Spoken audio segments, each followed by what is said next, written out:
வணக்கம். பரபரப்பு மீடியா செய்திகளுக்காக நான் நிரோஷன். வடக்கு காசாவில் உள்ள ஜபாலியா மற்றும் தெற்கு காசாவில் உள்ள ரஃபாவின் சில பகுதிகளில் உள்ள பொதுமக்களை அந்த பகுதிகளில் இருந்து காலி செய்யுமாறு IDF உத்தரவிட்டது.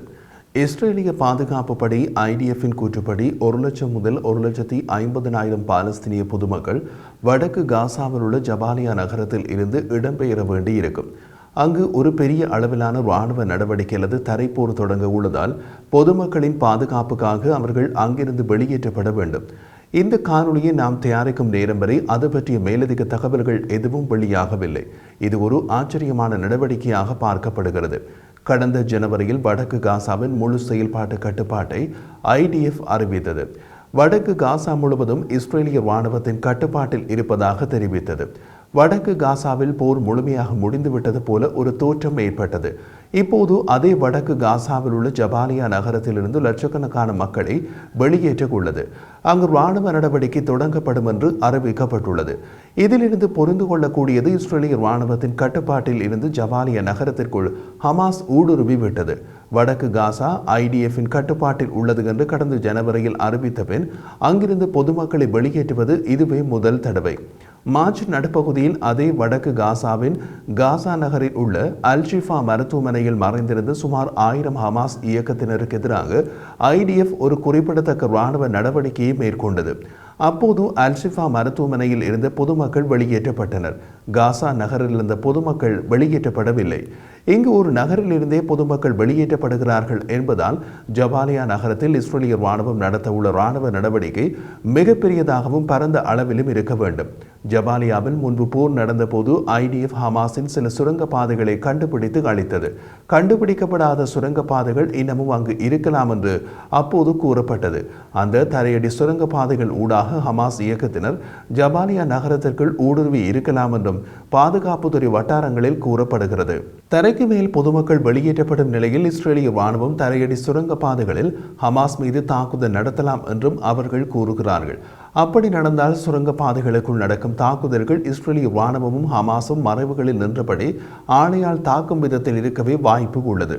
இஸ்ரேலிய பாதுகாப்பு படை IDFின் கூற்றுப்படி ஜனவரிக்கு முன் நடந்த தரைப்போரில் வடக்கு காசாவிலிருந்து வெளியேற்றப்பட்டு ஹமாஸ் மீண்டும் வடக்கு காசாவுக்குள் புகுந்து தமது கட்டளை மற்றும் கட்டுப்பாட்டு தளங்களை மீண்டும் உருவாக்குகிறது.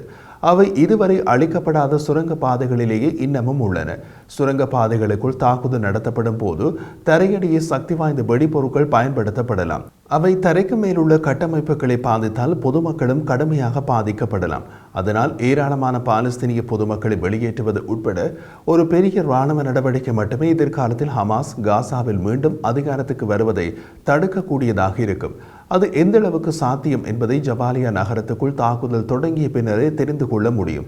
ஹமாஸுக்கு பதிலாக காசாவை நிர்வகிப்பதற்கான புதிய அமைப்பு அல்லது நாடுகள் மற்றும் அமைப்புகளின் கட்டமைப்பை தேர்ந்தெடுப்பதில் இஸ்ரேலிய அரசாங்கம் பல மாதங்களாக தாமதிக்கிறது.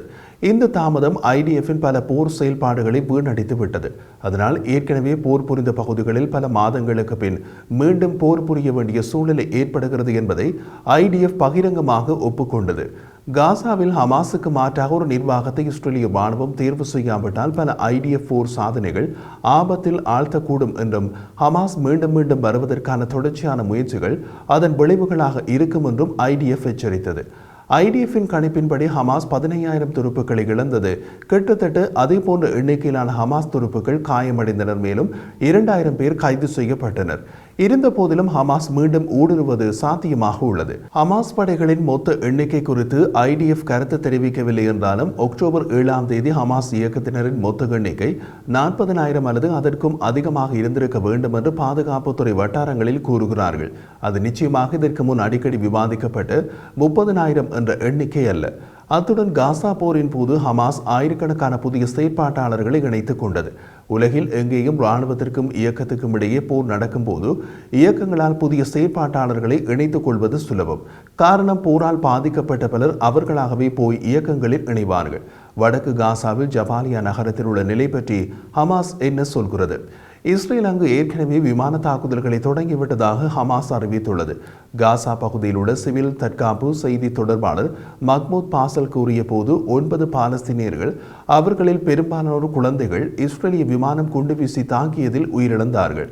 வடக்கு காசா பகுதியில் உள்ள ஜபாலியா முகாமின் மையத்தில் உள்ள UNRWA கிளினிக் அருகே தாக்குதல் நடத்தினர். அத்துடன் நேற்று சனிக்கிழமை இரவு வடக்கு காசா பகுதியில் உள்ள ஜபாலியா அகதிகள் முகாமின் கிழக்கே பல்வேறு பகுதிகளில் இஸ்ரேலின் போர் விமானங்கள் நடத்திய தொடர் தாக்குதல்களில் பலர் இறந்தனர். எங்கள் குழுவினருக்கு பல அவசரகால அழைப்புகள் வருகின்றன. இது ரஃபா, அல் ஜைடவுன், அல் சஃப்ரா மற்றும் ஜபாலியா ஆகிய பகுதிகளில் இலக்கு தாக்குதல் நடவடிக்கைகளை குறிக்கிறது. இஸ்ரேலிய தரைப்படைகளின் பீரங்கிகள் காசா நகரின் கிழக்கு மற்றும் மேற்கு பகுதிகளை தவிர குறிப்பாக பெய்ட்லாகியா மற்றும் ஜபாலியா அகதிகள் முகாமை நோக்கி நகர்த்தப்படுகின்றன என்றார். மொத்தத்தில் இஸ்ரேலிய ராணுவம் ஜபாலியாவில் தரை தாக்குதலுக்கு தயாராகிறது. இந்த கட்டத்தில் இஸ்ரேலிய பாதுகாப்பு அமைச்சர் ஜோவ் காலன், போர் அமைச்சரவை அமைச்சர்கள் பெனி கான்ஸ் மற்றும் காடி எய்சன்ஹாட் ஆகியோருடன் பெரும்பாலான IDF தளபதிகளும் தமது நிலைப்பாட்டை மாற்றிக் கொண்டனர். அவர்கள் பிரதமர் பெஞ்சமின் நேத்தன்யாகுவிடம் காசாவை நிர்வகிக்க பாலஸ்தீனிய ஆணையத்தை நியமிக்கும் அமெரிக்க திட்டங்களை நோக்கி செல்ல வலியுறுத்தி வருகின்றனர். அதற்கு வாஷிங்டன், நேட்டோ மற்றும் எகிப்து, ஐக்கிய அரபு அமீரகம் போன்ற பல்வேறு அரபு நட்பு நாடுகளின் உதவி கிடைக்கும். ஆனால் நேத்தன்யாகு காசாவில் பாலஸ்தீனிய ஆணையத்தின் தலையீட்டை கடுமையாக எதிர்க்கிறார். நேத்தன்யாகு இந்த விஷயத்தில் உறுதியான ஒரு இறுதி முடிவை எடுக்காதவரை காசாவின் பல பகுதிகளிலும் ஏற்கனவே தாக்கி IDF-இன் கட்டுப்பாட்டுக்குள் கொண்டுவரப்பட்ட பகுதிகளில் மீண்டும் மீண்டும் தாக்குதல் நடத்தும் நிலைமை ஏற்படலாம் என்று IDF-இன் தளபதிகள் எச்சரிக்கின்றனர்.